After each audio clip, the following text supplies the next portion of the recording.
So yun guys, walang tubig dito sa lugar natin. So magpapalit tayo ng filter. So ito yung nakakabit na filter dito. Ayan, ito yung apat.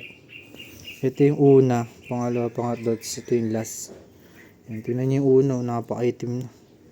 Tapos ito yung tubig niya na nandun sa loob. Ayan. So papalitan natin. Ganito. Apat pa rin. Tapos ang order niya 10, 5, 1 micron. Tapos itong may parang net. So yun yung ilalagay natin. Almost 1 year namin hindi napalitan tong filter. Pero recommended every 2 months. Ganun ba? 2 months, no? 2 to 3 months. Yan. Tapos ganito yung tubig na nakita namin. Yan. So sa dalawang part na to, sa first 2 part na to, medyo maano yung tubig. Ma-brown. Pero pagdating dito, medyo malinis na.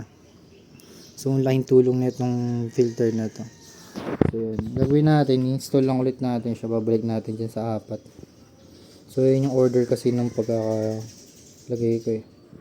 So, babalik lang natin since wala pa namang tubig para pag meron na, naka-install na yung bago.